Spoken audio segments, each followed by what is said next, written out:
Mas aprendi com Deus a ser feliz apesar dos dramas da vida, das adversidades, dos problemas, dos desafios, porque viver é extremamente desafiador. Olá, meus amigos e amigas, sejam muito bem-vindos. Já o pastor Cláudio Duarte vai voltar com o seu sermão, então não saia deste vídeo. A vida é uma jornada repleta de desafios e obstáculos que frequentemente nos colocam muitas provas. Em meio às duras dificuldades, a constância se torna qualidade essencial para seguir em frente na jornada da vida. Claro que sempre confiando em Deus e na sua palavra. Antes de trazermos a reflexão de hoje, quero pedir para que você se inscreva no canal, ative as notificações, curta, comente e fique conosco neste vídeo até o final, porque isso daí é muito importante para o crescimento deste canal aqui no YouTube.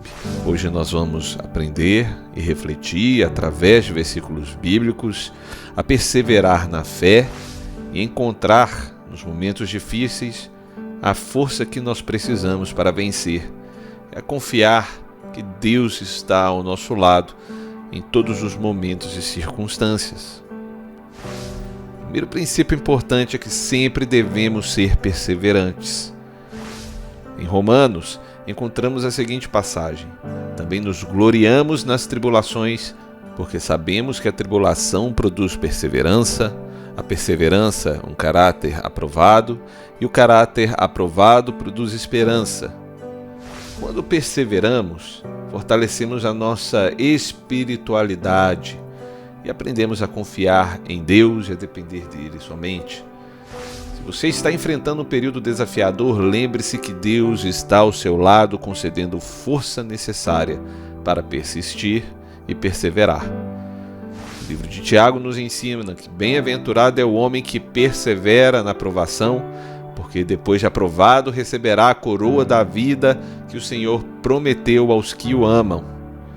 Mesmo nas situações mais complexas, nossa fé e dedicação podem nos sustentar, sempre guiadas por palavras eternas de encorajamento que encontramos nas Sagradas Escrituras. Em Hebreus, somos exortados: corramos com perseverança a corrida que nos é proposta, olhando firmemente para o autor e consumador da fé, Jesus Cristo. Enfrentar os desafios nem sempre é simples, mas podemos encontrar a força que nós precisamos ao nos apoiarmos na orientação divina. Não temas, pois Deus está conosco, fortalecendo-nos e sustentando-nos nas situações complexas da nossa vida. A verdadeira felicidade só existe em Deus. Ela não está ausente nos momentos difíceis. Ela se manifesta quando confiamos em Deus e persistirmos com esperança. A verdadeira felicidade não depende das circunstâncias externas, mas depende da nossa relação com o Criador. Quando reconhecemos que somos amados e cuidados por Ele, encontramos a alegria que nós precisamos em meio às adversidades. Que a sua jornada seja marcada pela fé, perseverança e alegria, sabendo que o Senhor está sempre ao seu lado. Agora nós vamos ouvir o sermão do pastor Cláudio Duarte. Então tenha bastante atenção e reverência para ouvir o que este homem de Deus tem a falar conosco. Mas aprendi com Deus a ser feliz apesar dos dramas da vida, das adversidades, dos problemas, dos desafios, porque viver é extremamente desafiador, certo? A igreja, uma das funções da igreja, além de arrebanhar pessoas, prepará-las para levar o evangelho da salvação, da paz, da alegria, da esperança, eu acredito numa igreja que você, ao sair do culto, sai mais alegrinho do que entrou. E às vezes as coisas nem se resolveram, mas você recebeu uma dose, até porque a semana está começando hoje, e nós vamos precisar de forças para a caminhada. Então é um privilégio muito grande fazer parte, dessa comemoração de 24 anos da missão. O Simon deve ter uns 60 anos de ministério, mais ou menos. Simon, tu ajudou Jesus a celebrar a primeira ceia. Não viu o dilúvio, mas pisou na lama. O cara está parecido com Highlander. Mas é muito legal. Bom, gente, se nós vamos falar da igreja, eu acho importantíssimo, primeiro, olhar para a história de Davi. Quando nós vemos Davi na sua casa, num determinado dia, idealizando uma casa para Deus. Ele mesmo diz: quando eu estava no conforto da minha casa, me veio à mente, estou colocando uma tradução, me veio à mente o intuito, o interesse de criar uma casa, de construir uma casa para Deus, onde a arca, a representação de Deus no Antigo Testamento, teria um local fixo depois do fim do tabernáculo e de toda aquela estrutura. O povo de Israel já estava estabelecido, não era mais um povo nômade. E agora, quando essa ideia surge, ele chama o profeta Natã e conversa com Natã, e Natã então diz a Davi: faça conforme tudo aquilo que está no seu coração. E Deus diz a Natã: não é Davi que vai construir uma casa. Se a casa é para mim, sou eu que escolho quem constrói. Sou eu que escolho como ela vai ser construída. Sou eu que escolho como as coisas vão ser. Então é muito importante nós entendermos que se queremos fazer parte da casa de Deus, quem manda na casa de Deus é Deus. E se você não está disposto a se enquadrar naquilo que Ele tem para a sua vida, você vai ter que ficar um tempo a mais para que o Espírito Santo possa trabalhar no seu coração, até que você esteja disposto a seguir essas regras. São desafiadoras, porque elas irão lutar contra o nosso desejo. O desejo, muitas vezes, de andar de uma forma contrária ao que Deus quer. E assim que a casa foi construída por Salomão, e diga-se de passagem, com profissionais de alta relevância, materiais extraordinários. Porque preste atenção, Deus gente, me perdoe falar, mas Deus é o maior barato. Porque uma casa vai ser construída e Ele diz: eu não quero barulho de nada na construção. Não quero martelo, marreta, machado, não quero nada. Então como é que a gente constrói sem barulho? Tudo era beneficiado longe, e quando trazia era só para encaixar. Olha que coisa linda.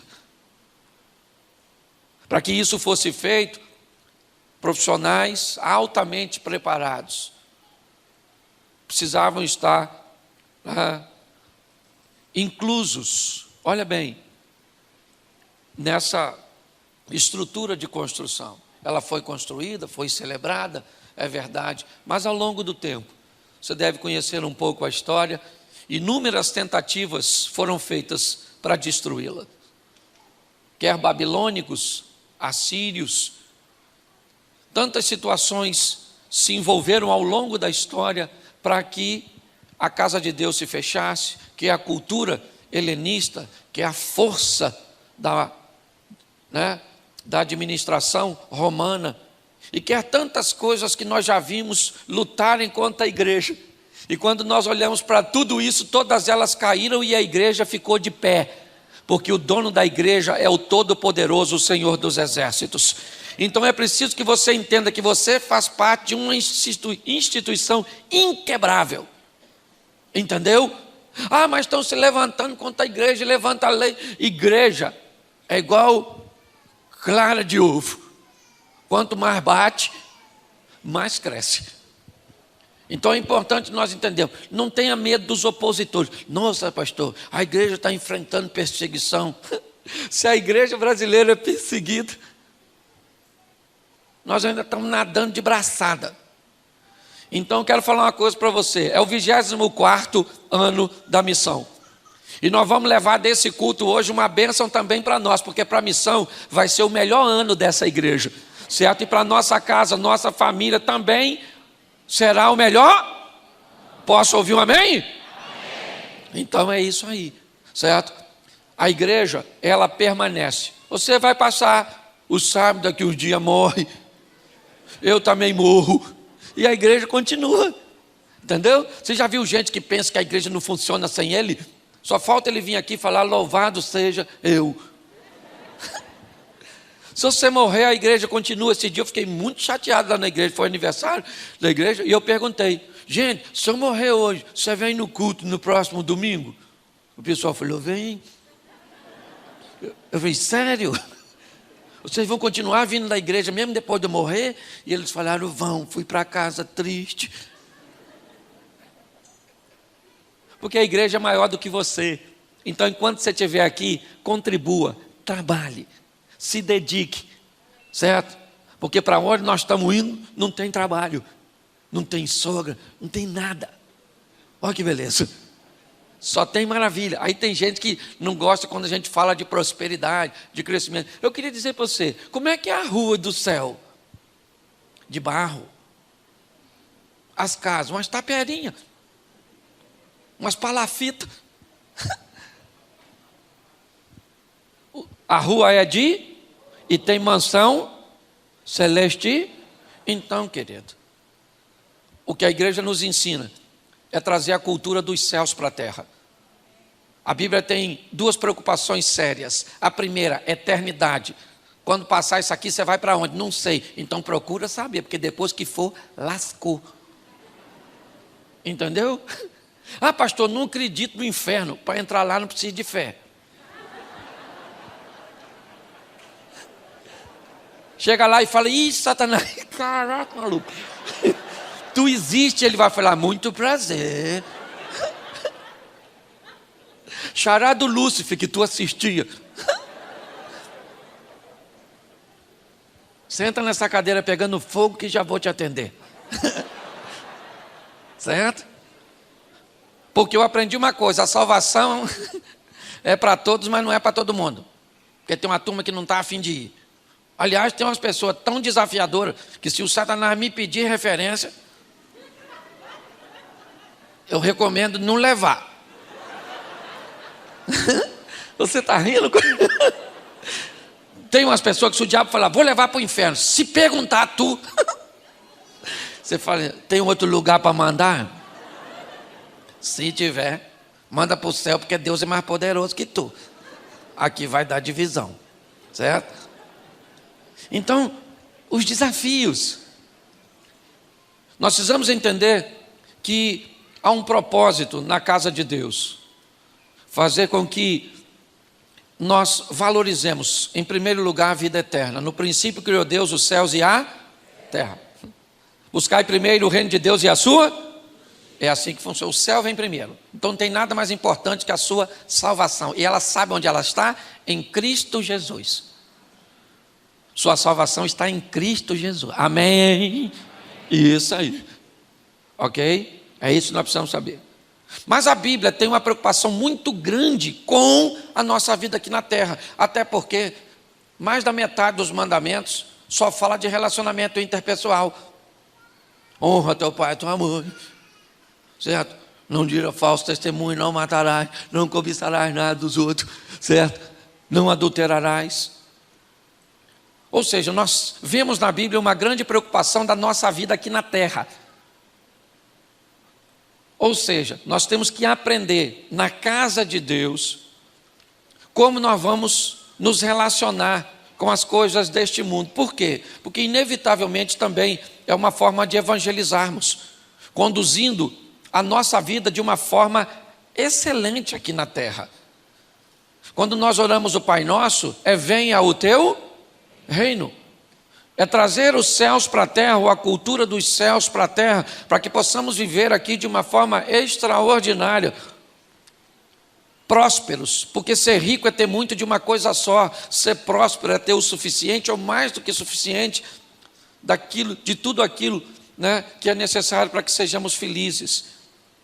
Então a palavra que ardeu no meu coração hoje para compartilhar com você é vista ou visão. Você resolve como você vai viver. Ao longo de toda a história, a igreja vem buscando fazer com que pessoas consigam muito mais do que visualizar com seus olhos. Eu falei um pouco hoje isso de manhã. é conseguir capturar a visão, é o entendimento, a maturidade mental, que faça com que cada um de nós venhamos a entender o ambiente cujo qual nós estamos inseridos e a missão cuja qual nós viemos aqui para realizar. Porque muitas pessoas passam por essa vida sem saber quem são, porque a identidade está altamente atrelada à missão. Quem não descobre o que veio fazer corre o risco de não descobrir nunca quem é, ter crises de identidade. Então, se entendermos que aquilo que está diante dos nossos olhos, e quando nós olhamos para a criação, como eu citei hoje cedo, se você observar, todas as vezes que as coisas são criadas, elas são criadas sobre visão e não sobre vista. Elas não existem, mas Deus chama a existência como se elas já existissem. Mas no final de todo o texto, a vista supervisiona a visão. E fez o Senhor, e disse Deus, haja luz, e fez Deus separação, e fez isso. Mas quando termina, diz, e viu Deus que era bom. A visão fazia acontecer, mas a vista trazia a supervisão da visão. Nós precisamos entender que se conseguirmos estabelecer um estilo de vida, onde nós vamos agir pela visão, acreditando que apesar de todas as adversidades, de todos os problemas e de todos os obstáculos que estarão ao nosso redor, e não se iluda, eles estarão lá. Não existe facilidade para ninguém. Se você acha que o que há é um complô contra você, pastor, há um complô contra o meu casamento. Esse dia eu estava num culto, veio uma irmã daquelas do fogo, olhou para mim com aqueles olhos assim, e eu falei, Jesus, essa irmã está vendo algo, espero que seja o meu futuro e não o meu passado. E veio ela na minha direção marchando, e nós fica com medo, né? Nós não sabemos o que vem. E ela olhou assim e falou, pastor Cláudio. Eu falei, sim senhora, tem uma revelação para entregar ao senhor. Eu falei, então diga. O diabo está furioso com o senhor. Quando ela falou isso, eu pensei comigo, está querendo me botar medo. Olhei para ela e falei, irmã, posso falar uma coisa para a senhora? Ele está furioso com a senhora também. Não vem botar medo em mim não. Entendeu? Que ele também persegue a senhora. Então, se você acha que há um complô contra o seu casamento, quem é você na fila do pão? Se você acha que o mundo está girando ao seu redor, procura um médico, isso é labirintite.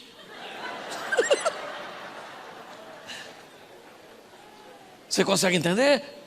Quanto mais rápido você capturar a visão, a entender que você está inserido num processo, que você faz parte dessa engrenagem, e que você tem que o mais rápido possível se despertar para desempenhar a sua missão, isso vai ficar mais fácil.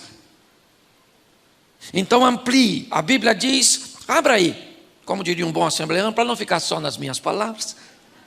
Também conheço. Mateus capítulo 6, verso 22 e 23. Diz assim, a candeia do corpo são os olhos, de sorte que se os seus olhos forem bons, todo o teu corpo terá luz. Você achou não, né? Tem gente achando ainda. É Mateus. Desculpa. Mas está aqui, ó. Isso. São os olhos a lâmpada do corpo. Se os teus olhos forem bons, todo o teu corpo será. Vamos lá. Se os teus, são os olhos a lâmpada do corpo. Se os teus olhos forem bons, todo o seu corpo será luminoso. Se porém os teus olhos forem maus, todo o teu corpo estará em trevas. Portanto, caso a luz que há em ti sejam trevas, que grandes trevas serão. Feche os seus olhos. Senhor nosso Deus e Pai, continua falando conosco. muito obrigado por tudo aquilo que o Senhor tem feito neste lugar, ao longo de todo este tempo, desde o primeiro dia, ó Deus, que a missão estava lá embaixo ainda, nascendo num embriãozinho, e hoje aqui ela está, porque a tua boa mão poderosa tem agido, tem cuidado, tem protegido. Então continua neste lugar, ó Pai, é o que nós te pedimos, e fala conosco, ou continua falando, em nome de Jesus, amém, glória a Deus, amém? Preste atenção. Eu já falei disso aqui uma vez, mas eu preciso ajustar com vocês. A Bíblia está dizendo que os olhos, eles são a candeia do corpo. Se os nossos olhos forem bons, nós vamos levar o nosso corpo, a nossa vida, a nossa história para a luz. Se os nossos olhos forem maus, nós vamos levar a nossa vida, os nossos negócios, a nossa família para um ambiente tenebroso, é o que a Bíblia está dizendo. É obviamente que a Bíblia não está falando dos nossos olhos físicos, porque para corrigir um problema físico ocular, basta uma lente, uma cirurgia. Mas a Bíblia está dizendo de uma visão, aquilo que transcende o que os olhos estão enxergando. O que a Bíblia está dizendo é que se eu aprender a olhar as coisas, e é dessa maneira que Jesus olhava. Ele olhava para um ambiente e dizia: vocês já conseguiram notar que nós estamos num ambiente de colheita, como os campos estão brancos? E os discípulos provavelmente estavam olhando e não enxergando nada. Por quê? Porque naquele momento Jesus não falava de vista, ele falava de visão.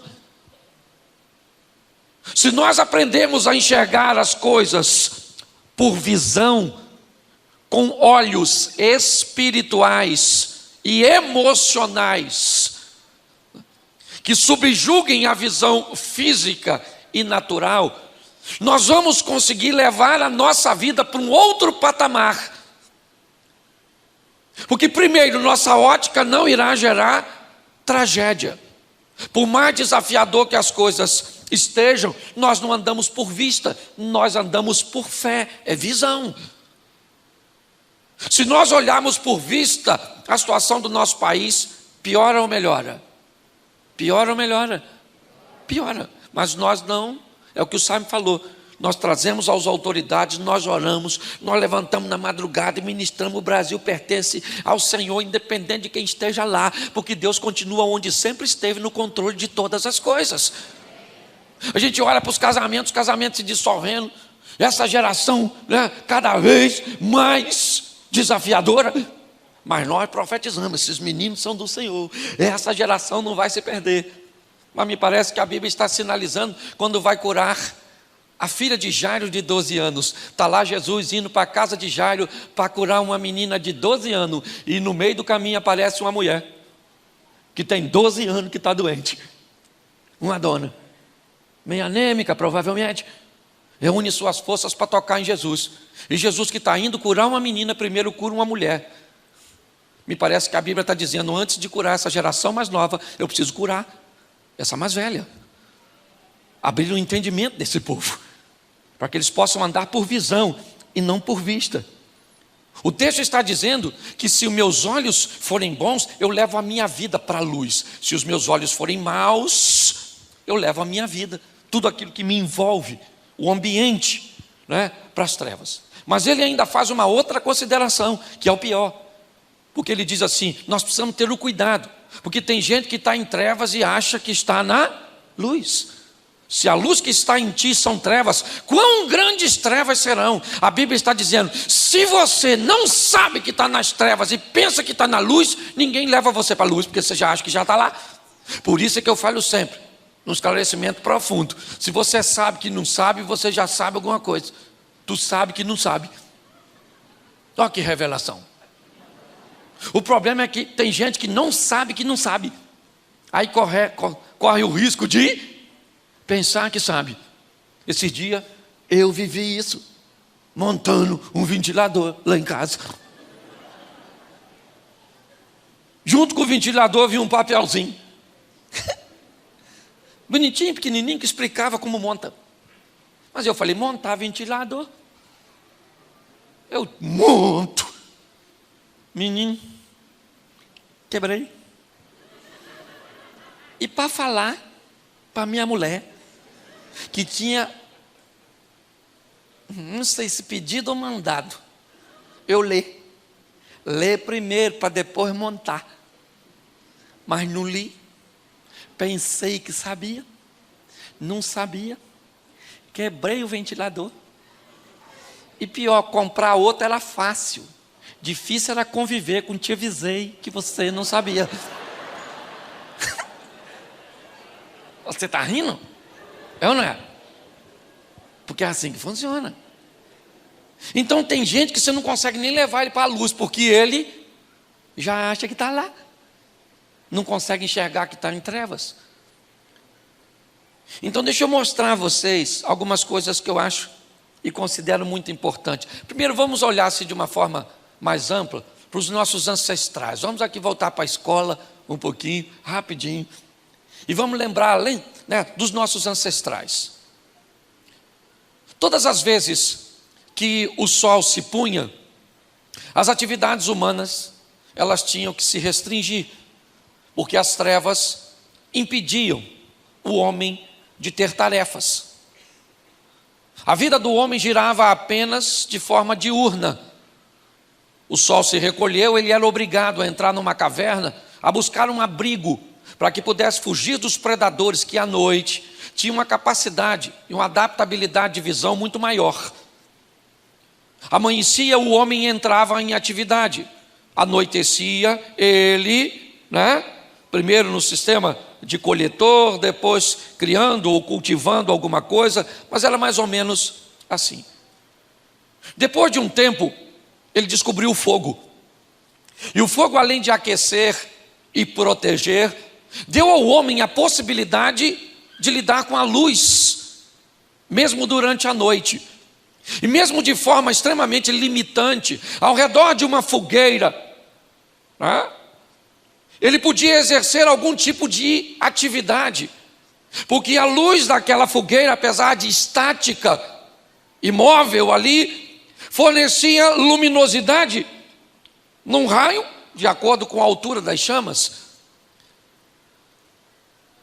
Mas, com o tempo, o homem descobriu que se colocasse algumas fibras naturais ou couro num pedaço ou num bastão, ele podia criar e embebedá-lo ali, molhá-lo. Num betume, por exemplo, ele teria uma tocha. Uma luz que saía da fogueira e ia para a sua mão. E dava a ele a mobilidade, a facilidade de romper as trevas. Dava a ele a possibilidade de ir um pouco mais além. Enquanto a luz daquela tocha durasse, ele podia ir rompendo as trevas. E a luz da tocha dava a ele a possibilidade de vencer as trevas, certo? De romper. Lâmpada para os meus pés é a tua palavra, e luz é para o meu caminho. Depois de um tempo, ele descobriu o combustível, o azeite, a lâmpada. E agora o estilo de vida do homem muda. E ele descobre que enquanto ele tiver combustível, ele terá luz. E enquanto terá luz, ele conseguirá romper as trevas.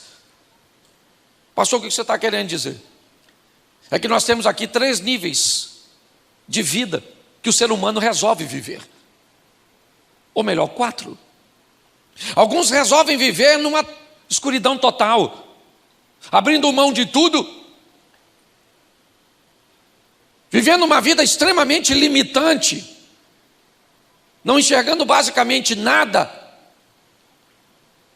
Outros já conseguem viver com uma luz pequena, branda, mas é alguma coisa que os satisfaz. Outros já conseguiram uma tocha e conseguem ir um pouco mais adiante. Em todas as áreas da vida, tem gente que vive casamentos extremamente obscuros. Tem gente que vive casamentos e relacionamentos ao redor de uma fogueira, com um prazer extremamente limitado, uma satisfação e uma comunhão extremamente restrita. outros já conseguem ir um pouco mais além, mas já existe hoje aqueles que aprenderam o que é o combustível. E de posse desse combustível, eles vivem o extraordinário, o sensacional, o incrível. Nós estamos vendo que me parece que a proposta é para todos. A única coisa que nós vamos fazer é decidir que estilo de vida nós queremos ter. Se estar envolto a uma fogueira te satisfaz, viva dessa forma limitante. Só pare de criticar aquele que resolveu ir além. E se você está satisfeito indo além, não prive a pessoa e não force-a a sair de onde está para viver o que você está vivendo. O que nós estamos aqui é apenas transmitindo a você uma visão, para que você consiga entender que tem vida abundante. Jesus disse: eu vim para que tenham vida e a tenham em... E quem não quiser viver, glória a Deus, fica nessa vidinha e depois vai para o céu. Louvado seja Deus. Agora, se você deseja viver o incrível, sensacional, o extraordinário, também tem para você, e isso não é pecado. Que isso fique bem claro para todos. Então eu quero te mostrar aqui, rapidinho, algumas coisas que eu acho primordial nesses camaradas que resolveram viver uma vida debaixo de visão. Vou usar alguns textos rapidinho. Gênesis capítulo 12, verso 1. Se puder colocar para mim aqui, me ajuda aqui todo mundo. 12:1 de Gênesis. Gênesis capítulo 12, verso 1. Ora, disse o Senhor a Abrão: sai da tua e da casa de teu e vai para a terra que... Presta atenção. Abraão está recebendo um chamado, sim ou não? Debaixo de vista ou de visão? Vista ou visão? Visão. Você vai para uma terra que eu te mostrar. Ele está vendo? Mas ele foi. Esse dia eu falei isso com minha mulher lendo esse texto. Você podia ser igual a Abraão. Eu chamar você e você ir, sem perguntar para onde. E ela falou: isso é fácil, Cláudio, é só você ser igual a Deus. Aí eu falei: então vamos deixar do jeito que está. Certo? Ele sai debaixo de uma visão, sim ou não? Sim ou não? Sim. Ele não sabe para onde vai, mas ele está, porque Deus está indo à frente. O Abraão é o pai da fé, e não só por isso. Para mim o cara é pai da fé porque fez um filho com 100 anos numa mulher de 90. Um cara que com 100 anos pega uma dona de 90, ele é o pai da fé, do fá, do fi, do abecedário todo, certo? Mas ele sai debaixo de uma ele sabe para onde vai, ele deixa tudo para trás, sim ou não? E lá vai o Abraão, pela visão e não por vista. O tempo foi passando, e Deus disse para ele, debaixo de uma visão, que ele seria pai de uma grande nação. Olha só. Aí primeiro ele leva o sobrinho com ele. Lembra do sobrinho? O Lozinho? Pois é. Por quê? Porque a Sara era estéril, ele estava arrumando uma maneira de tentar resolver o problema. Não deu certo. Um dia, a Sara, coitada, que também estava na visão, mas também já estava misturando visão com vista, olhando para a carcaça dela. Como diria a Cassaele, já não era mais uma garotinha. Certo? Olhou. O costume das mulheres já tinha passado, a menopausa já levou tudo da Sara. Sara falou: como é que nós vamos resolver? Você é mãe de uma grande nação, Abraão nessa idade, eu também já estou virando o cabo da Boa Esperança. Tive uma ideia. Vou pegar Agar, a egípcia, para deitar com Abraão. O que é isso? Vista ou visão? Vista. Porque às vezes tem época da nossa vida que nós vivemos embaixo da visão, mas quando as coisas dificultam, é fácil a vista tomar o primeiro lugar. É só as coisas dificultarem que nós corremos o risco de perder a visão ou de ter a visão comprometida. Agar virou para Abraão e falou: Abraão, deita com a... Sara virou para Abraão e falou: deita com Agar aí, meu filho, para ter um filho com ela. Eu te garanto que Agar devia ser uma garotinha nova, que era para gerar um filho. Eu imagino o Abraão olhando para Sara, olhando para Agar.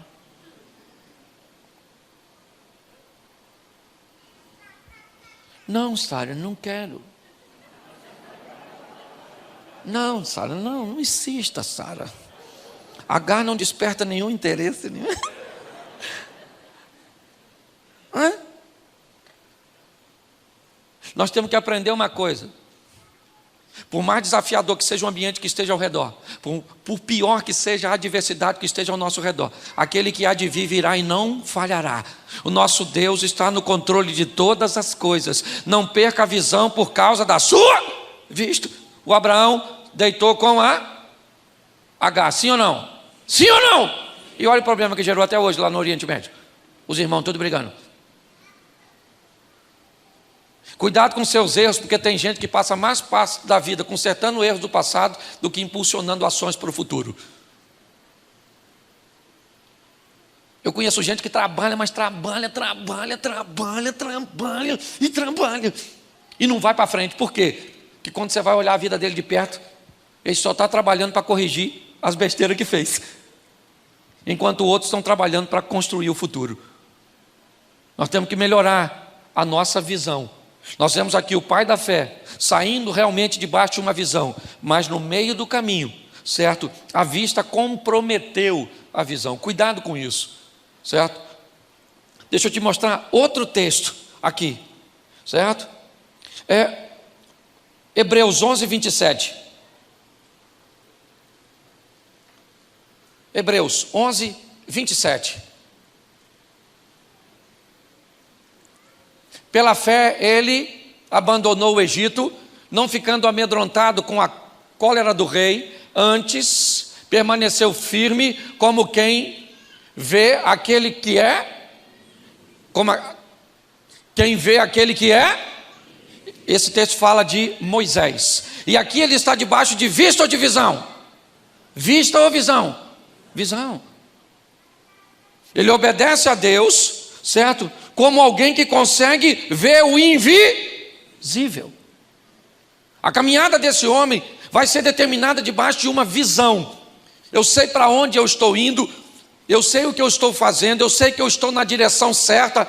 Então, inimigos, na verdade, eles são promotores da minha vitória. Eu começo a entender que a minha vida, esse ano, dia 11 de janeiro, eu fiz 29 anos de casado. Em 1992, eu fiz duas coisas que mudou a minha história para sempre. Primeiro, eu me casei. E casei para sempre. Entendeu?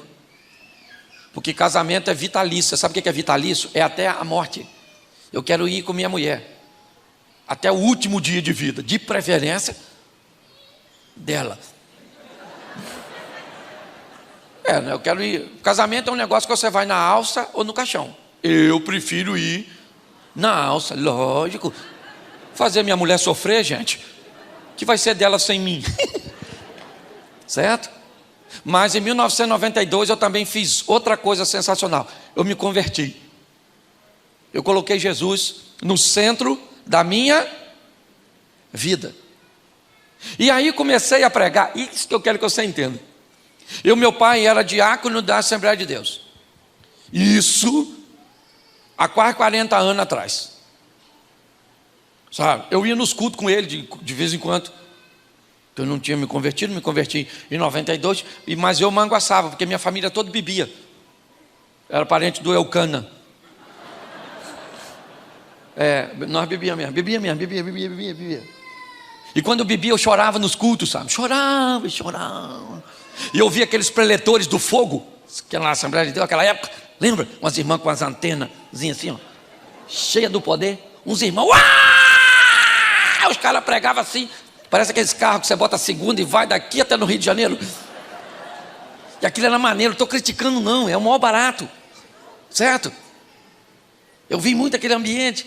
E aí eu ficava maravilhado, vendo aquele povo chorando, e aquela coisa, e eu falava assim, o dia que eu me converter, gente, um dia eu vou me converter, Jesus, muda a minha vida. Eu vou pregar assim, gritando, E o povo sentindo a presença de Deus, chorando, uns caindo no chão, e bola de fogo, caneta de fogo. Menino, me converto em 1992 e começo a pregar. E um ri daqui, outro ri dali. Acabava o culto, o pessoal falava, quase morri de rir. Eu falava, não, eu quero você chorando. Ia convidar os preletores, sabe como é que convidava? Vai lá na igreja, que hoje vai um homem de Deus poderoso, profeta. Vai lá na igreja, menino, vai um cara engraçado pra caramba. É quase um palhaço, mas um cara bom, gente boa. Pense na dor que dava no meu coração. Quase que eu parei de fazer. Um dia até fui para a igreja para fazer. Botei aquela cara de crente. Até porque um dia o cara chegou lá na igreja e olhou para mim e falou assim: o senhor não tem cara de pastor? Eu falei: eu não tenho, mas eu sei fazer. Peguei minha Bíblia, botei assim. Fui para a igreja um dia. Falei: abram suas Bíblias. Que Deus esteja com todos. Louvado seja o Eterno. Vamos orar, estamos reunidos nesses conclaves pelos beneplastos. Aquelas coisas que a gente nem sabe o que é, mas fala para impressionar os outros. Depois eu descobri que não tinha nada a ver comigo. Visão é acreditar que Deus tem um projeto para você. E ainda que sua mãe não acredite, seu pai não acredite, seu marido não acredite, ninguém acredita, você vai correr atrás dela, porque ela vai acontecer, porque os planos de Deus não podem ser frustrados. Por que aí a missão... Hoje as pessoas olham para aqui, sabe? Olha a igreja toda. Vocês só conhecem esse momento. Poucas pessoas conhecem a história, onde tudo começou do nada. A gente conversa muito lá, né? Hoje eu almocei lá, onde do lado era a igreja. E é muito gratificante nós vemos tudo que Deus está fazendo. Então não perca a visão por causa da sua vista. É assim que funciona. Bom, Números capítulo 13, verso 2. Olha como é que o negócio pode atrapalhar se nós não tivermos habilidade. Números 13, 2. Isso é Deus falando com Moisés. Envia homens que espiem a terra de Canaã, que eu hei de dar aos filhos de cada tribo de seus pais. Enviareis um homem, sendo cada qual príncipe entre eles. Presta atenção o que Deus está falando com Moisés. Deus falou: Moisés, chega aí. Pega agora dos filhos de Israel 12 homens, e envia a terra de Canaã, que eu vou dar para vocês. É o que ele está falando. Prometi aos pais de vocês, e eu vou dar por visão. Certo? Então você vai enviar, e esses homens precisam ser relevantes, príncipes. Manda eles para Canaã, para espiar a terra. Não foi isso? Envia homens que espiem ao quê? A vista ou visão? Vista ou visão? Visão. Vamos espiar a terra que eu vou dar para vocês. Olha o que o camarada fez. Ainda no capítulo 13, verso 18 e 19.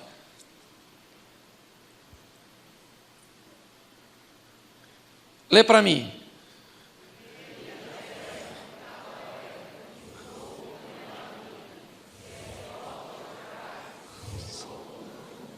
Presta atenção, só aí. Veja, ou vede, foi isso que mandou? Deus mandou olhar, sim ou não? Sim ou não? Vai lá dar umas piadas na terra. Veja o povo que nela, se ele é forte ou, se são muito ou. Bota o versículo seguinte, 19. Qual é a terra em que habita, se é boa ou má? Quais são as cidades em que habita, se em arraiais e fortaleza? E o verso 20. Põe o 20, por favor. Também qual é a terra, se é estéril ou não, se nela há matas ou não, certo? Preste atenção. Deus falou o quê? Vocês vão lá e espiem a terra. Aí, olha o que Moisés falou com a turma dele. Vão lá e dão uma olhadinha.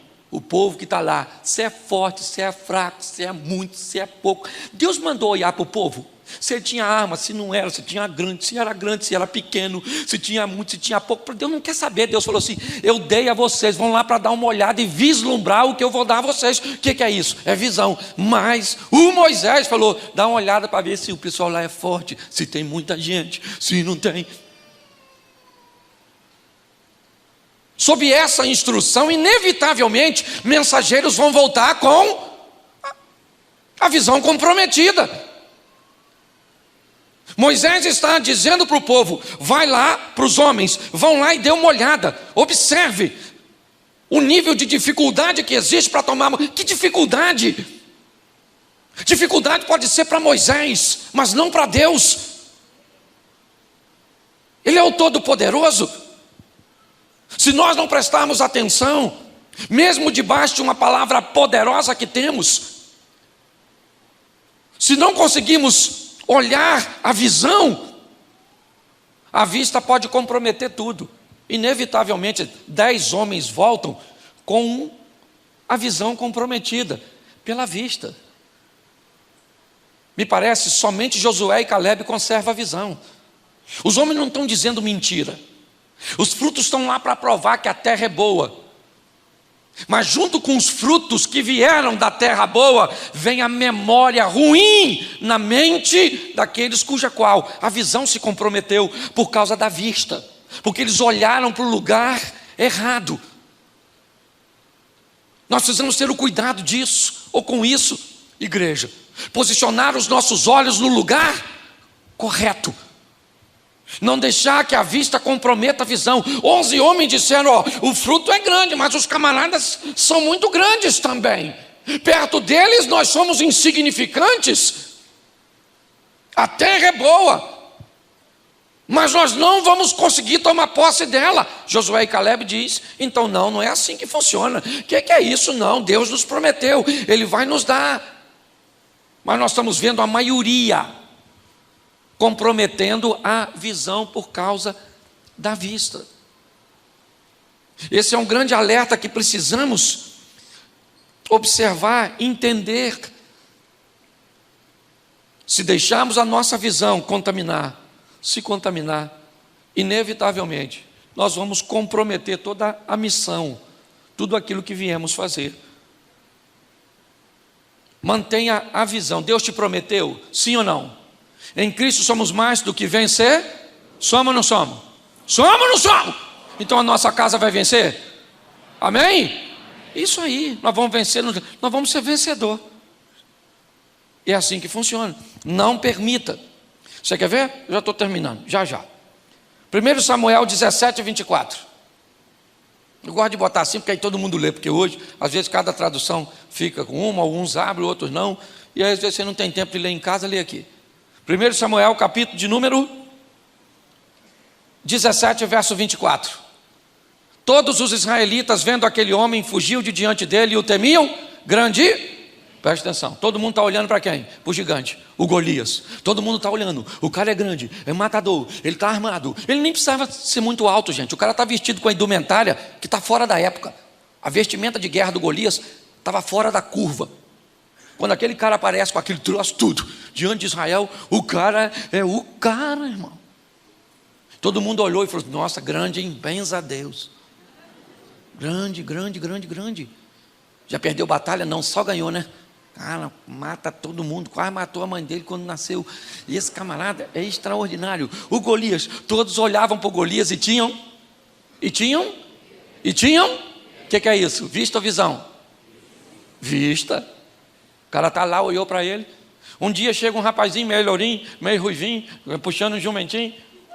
Chegou lá dando um rolezinho para levar esse negócio de jumento boy. É, delivery. Estacionou lá o jumentinho. Foi levar um lanchinho lá para os irmãos, isso aí. Aí está todo mundo lá. De repente, o gigante saiu de lá e falou: tem algum homem aí? Gigante esquisito, 40 dias pedindo um homem. Líder de algum movimento. 40 dias, tem algum homem aí? Algum homem aí? Todo mundo quietinho porque estava vivendo debaixo de vista. Aí nesse dia, quem é que está lá? Um garoto que não era para estar, que não estava acostumado, que não era o ambiente dele. Entendeu? Aí chegou e viu o cara grande, né? Nem sei se viu. De repente só escutou a voz. Tem algum homem aí? Davi falou: hã? Como é que é, maluco? Um homem aí? Claro que tem, o exército do... O irmão dele mais velho falou: cala a sua boca. Cala a sua boca. O cara é grande, eu sou seu irmão mais velho e eu tenho que te defender. Com quem você deixou essas poucas ovelhinhas do papai? Ah! Perturbado. Davi falou: nossa, que grosseria. Essa tradução é minha, depois você vai ler, está escrito isso não. Davi falou: quem é esse incircunciso filisteu? E eu sei porque Davi foi enfrentar o gigante. Você sabe por quê? Porque Golias estava longe. E longe as coisas parecem pequenas. Aquele soldado lá, dá para encarar. Aquele que está lá do outro lado do vale de Elá, eu imagino a hora que Davi chegou. Caraca, maluco. Nossa, você chega perto, fica grande, hein, irmão? Que é isso? Não é? Já não ia usar a roupa de grife. Grande desse jeito. Davi falou: deixa eu falar uma coisa para você, ô gigante. Para você, Saul, para você, meus irmãozinhos, e para vocês aí que estão torcendo para me morrer. Porque eu aprendi uma coisa: quem não desafia gigante, detesta ver você desafiando. Quem não faz nada de novo, detesta ver você fazendo. Quem não emagrece, detesta ver você emagrecendo. Quem não é feliz, detesta ver você. É ou não é verdade? Davi falou: vou falar uma coisa para vocês. Eu vou matar esse gigante. Vou matar esse gigante, vou matar ele. Vou matar, fica tranquilo, Saul. Não desfaleça o coração de ninguém por causa desse cara grande. Ele é grande, mas não é dois. Eu matei leão, matei urso. Eu já matei tanta coisa. Sou chefe de grupo de extermínio. De onde eu venho? Ele desafia o Golias por causa de uma visão e não de vista. Quem matou quem? Davi matou Golias ou Golias matou Davi? Quem matou quem? E o mais interessante, olha só, Saul disse assim: quem matar o gigante fica o quê? Fala assim: rico. Rico. Segundo, casa com a filha do. E terceiro, não paga mais. Pensa. Sair da carga tributária. Davi falou: estou dentro, eu mato. Ele foi lá e matou. Saul não deu a filha para ele, deu ela para outro. Sabia disso? Não ficou rico, porque quando ele foi casar com Mical, ele disse que não tinha dinheiro para pagar dote. E provavelmente não parou de pagar imposto. O Saul é nó cego. Davi casou com a filha do rei, sim ou não? Sim, só que não foi com uma para pagar um prêmiozinho. Foi uma mulher que o amava, a Mical, uma japonesinha maneira. Pastor, como é que o senhor sabe que é japonesa? O nome, Mical. Ia ser de Fortaleza. Como é que é o nome da senhora? Mical. Da onde a senhora é? Do Ceará.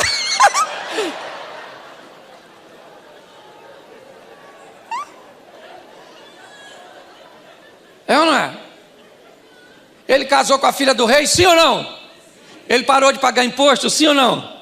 Claro que parou, ele agora é o rei, os outros que estão pagando imposto para ele. E ficou rico, sim ou não? E porque Saul tentou sabotar o que Deus tinha para Davi. Mas quem tinha para Davi era Deus. E o que Deus tem para você, ninguém pode sabotar, a não ser você mesmo. Sai daqui hoje com essa esperança. O ano está começando agora. Para de prometer as coisas que você não vai fazer. Esse ano vou emagrecer 150 quilos. Esse ano vou estudar o que nunca estudei na vida. Para com essa palhaçada. A melhor maneira de crescer ainda é, ou de subir na vida ainda, e mais segura, ainda é a escada. Um degrau de cada vez.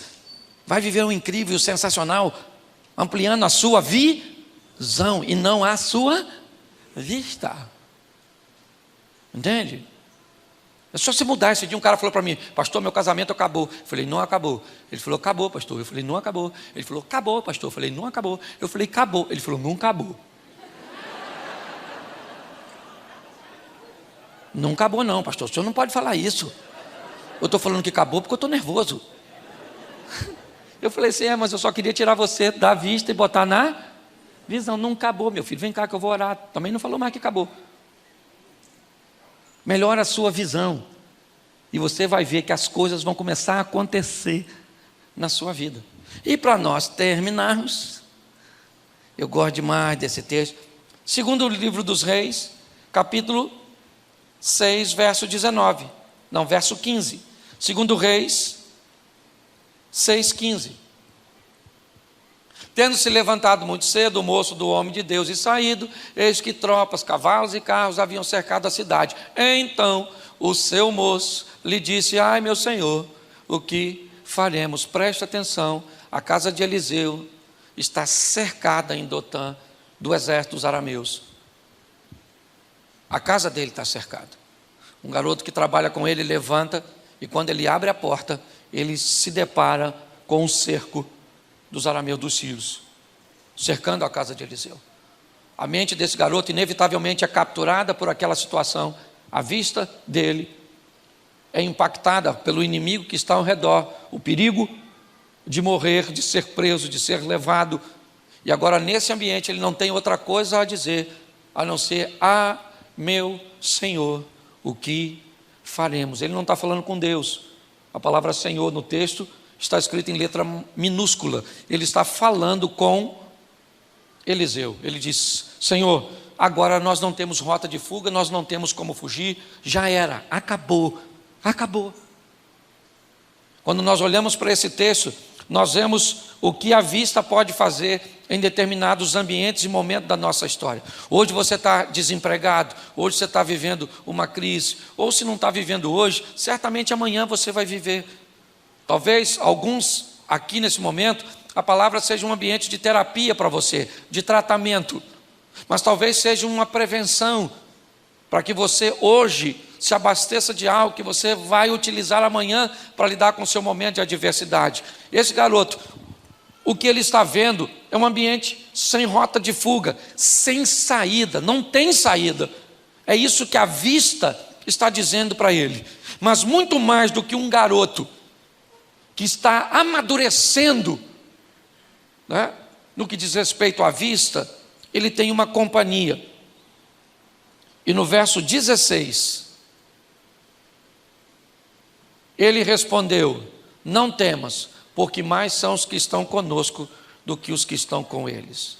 Preste atenção, porque nós temos agora no mesmo ambiente duas coisas altamente claras: vista e visão. O garoto abre a porta e a vista dele mostra o exército dos sírios, dos arameus. Com a porta aberta, Eliseu chega e olha e diz para o garoto: calma, rapaz, porque mais numerosos são os que estão conosco do que os que estão com ele. O exército que está para o menino é o mesmo que está para Eliseu. Eliseu tem a mesma vista do menino. A diferença é que, como menino, ele ainda não tem visão. Eliseu não é mais um menino. Eliseu, além do que está enxergando a realidade, porque ela é a realidade.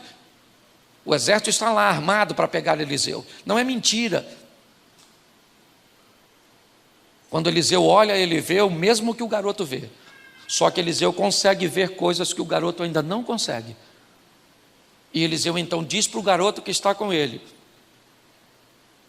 não temas, porque mais são os que estão conosco do que os que estão. Eu imagino o garoto olhando: conosco? Conosco quem? Conosco só está nosco. Não tem. Eliseu, mais numerosos são os que estão conosco. Não tem ninguém conosco, Eliseu. Põe o verso seguinte. Orou Eliseu e disse: Senhor, peço-te que que lhe abra os olhos para que veja. E o Senhor abriu os olhos do moço, e ele viu que o monte estava cheio e carros em redor. Agora o menino tem? Ele ainda tem vista? Sim ou não? Sim, porque quem tem visão tem vista. Mas nem todo mundo que tem vista tem visão. Agora o menino, quando Eliseu orou e falou: Senhor, abre os olhos. Deixa eu falar uma coisa para você. Anda com gente que vê coisa que você ainda não vê, que está num nível espiritual que você ainda não está. Você está entendendo? Você tem que andar com quem está numa posição que você quer ir. Você anda com cabeça de bagre, vai pensar igual o quê? Cabeça de bagre. Ah, pastor, eu queria ser uma pessoa de oração. Tu anda com quem? Com a turma do WhatsApp. Tem que vir no trabalho de oração que colocou aqui. Ah, pastor, mas eu do joelho assim dá um branco. Sim, sabe, pastor? Começa a orar, eu penso em outras coisas. Isso somente precisa exercitar. Às vezes eu vou orar, eu também penso assim. Começo orando, embolo tudo. Senhor, meu Deus e Pai, amanhã eu vou acordar cedo, hein, gente? Caraca, amanhã já é segunda-feira. Que isso, irmão? Passou tão rápido. Ô Senhor, não é isso não, eu ia falar outra coisa com o Senhor. Nossa, vamos começar de novo aqui, vamos de novo aqui, tá bom? Vamos lá, tentar de novo. Senhor nosso Deus e Pai, amanhã vai chover, será que vai chover, gente? Nossa, nem jantei ainda, estou com uma fome danada. Acontece com você também? Ou é só comigo? Você tem que andar com gente. O garoto, ele tem vista, sim ou não? Sim ou não? Mas está andando com quem tem? É só uma questão de tempo até ele ter também. Eu imagino o garoto cheio de medo, olhando, quando de repente Eliseu fala: Senhor, abra os olhos. Eu imagino ele olhando para Eliseu orando. Abra os olhos, abri o olho.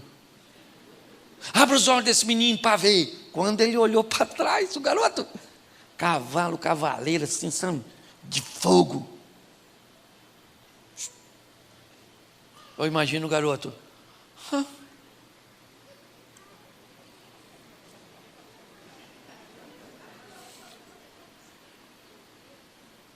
Calma, Eliseu.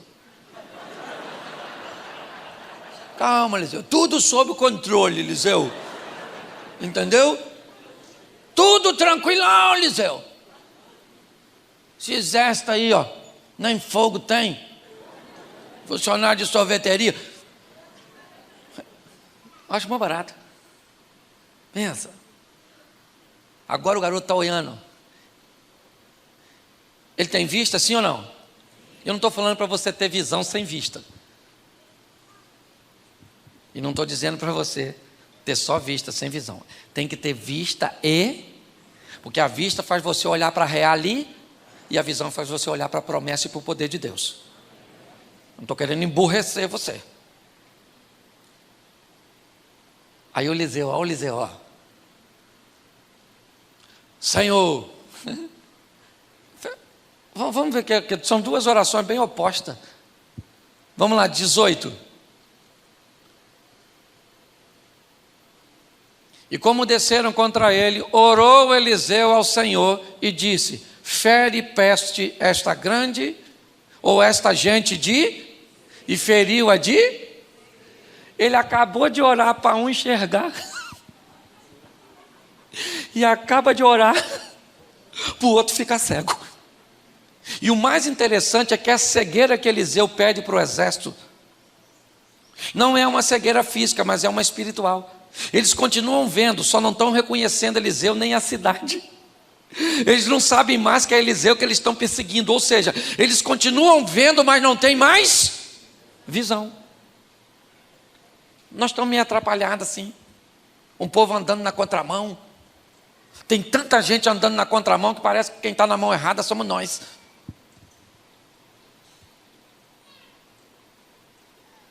É importante você conservar a visão. Visão, é para isso que a igreja está aqui, para colocar na sua cabeça a visão. Visão, qual é a visão? A visão é que Deus enviou seu Filho para morrer por nós, sendo nós ainda pecadores. A visão é que Ele é único e suficiente Salvador. E a visão é que nós temos uma missão, qual é? Replicar aquilo que aprendeu. É isso, Deus pega uma menina e leva para a Síria e muda a história do comandante do exército. Deus pega um rapazinho e leva para o Egito e o transforma num governador. Deus pega uns moleques, uns garotos e leva para a Babilônia. Por quê? Porque Deus quer seus servos mudando a história dos lugares onde eles chegam. Saia daqui para mudar os ambientes onde você estiver. Eu queria que você ficasse de pé nesse momento. Eu quero orar por você. Mas eu preciso que você feche seus olhos. E pode fechar, que ninguém vai pegar nada seu. Eu sou carioca, baixada, mas vim em missão de paz. E ainda sou flamenguista, o que é pior. Carioca, flamenguista, meu Jesus do céu, certo? Mas pelo menos não sou vascaíno, né? Não ando caindo pelos cantos. Feche seus olhos, feche. Senhor, muito obrigado. Muito obrigado por aquilo que o Senhor está fazendo nessa casa. Uma casa de oração, uma casa de palavra, uma casa de comprometimento com o próximo, uma casa de alegria. Continua agindo, movendo, ó Deus, e que essa casa esteja de pé até o dia do teu retorno, ó Deus, preparando vidas para mudar outras vidas, ensinando o caminho da cruz, ó Pai, treinando pessoas piedosas. Muito obrigado, ó Deus. Nós só temos a te agradecer. Como disse o salmista, que darei eu ao Senhor por todos os teus benefícios? A única coisa que eu posso fazer é tomar o cálice da salvação, é reconhecer. Em nome de Jesus, de olhos fechados.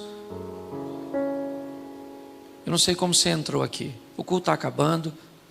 Pastor Simon não pode ir com você. Eu também não posso. Mas tem alguém aqui neste culto que pode. Esse alguém é o Espírito Santo de Deus. Talvez você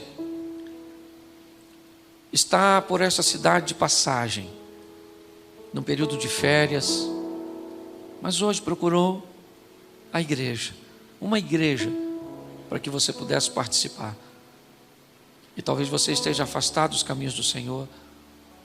Eu não sei qual é a sua situação. Eu só queria fazer um apelo. Quem trabalha nessa igreja é Deus e o Espírito Santo. Ninguém quer te constranger. Mas em nome de Jesus, se a vista atrapalhou a sua visão e você acabou se distanciando, Deus está te dando uma oportunidade nessa noite. Então, com muito respeito, todos de olhos fechados, se você hoje quer voltar para Jesus, se você hoje quer recebê-lo pela primeira vez, eu queria que você levantasse a sua mão. Se tem alguém, eu quero orar por você. Só se tiver. Se tiver, levante a sua mão. Tem uma pessoa ali. Tem mais alguém? Lá na galeria tem alguém? Se tiver, faça um sinal. Tem lá. Eu sei que eu estou em cima da hora aqui, mas você poderia descer para eu orar por você? Você poderia vir aqui? Você que está levantando sua mão. Com muito respeito, eu gostaria de ministrar sobre você. Saia do seu lugar agora e vem aqui. Eu quero orar, já traga as suas coisas, o culto já está terminando. Para você que está em casa, muito mais do que procurar uma igreja próxima à sua casa, procure uma igreja mais próxima da sua Bíblia. Igreja tem que estar próxima da palavra e do ensinamento, do comprometimento. Se nessa noite tem alguém do lado de cá, se tiver, faz assim, eu recebo você aqui. Vem para cá, quem levanta, vem para cá. Pode vir aqui à frente, rapidinho. É Deus presenteando a igreja.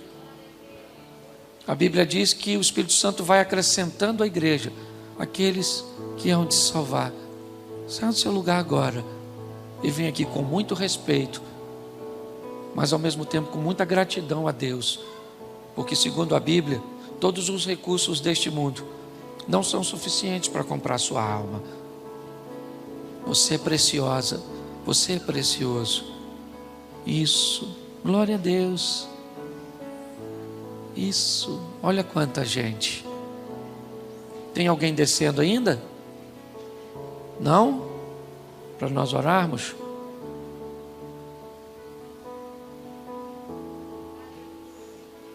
Bom, se você me acompanha, você sabe que eu sou extremamente respeitador. Eu não vou falar para você que Deus está falando comigo aqui, mas eu vou falar para você que eu estou com uma percepção que está ficando alguém para trás, que tem alguém lutando, conversando consigo mesmo, ponderando. Eu queria dizer que todas as cadeias são quebradas, todo jugo é quebrado, e você é livre para tomar essa decisão agora, em nome de Jesus. A igreja tem autoridade, o que a igreja liga na terra é ligado nos céus, amém, igreja? Então, se essa é a sua noite, levante sua mão e eu te espero aqui e te recebo, em nome de Jesus. Tem mais alguém? Ah, pastor, eu estou sem forças para ir. Você está sem força para ir, para vir? Levante a mão e eu vou aí te buscar. Tem alguma coisa te prendendo? Tem alguém? Tem alguém? Não? Cadê? Isso, vem para cá. Não está completo sem você. É isso. Isso. Glória a Deus. Glória a Deus. Olha quanta gente. Você não podia ficar para trás, irmão. Hoje. Glória a Deus. Deus é bom.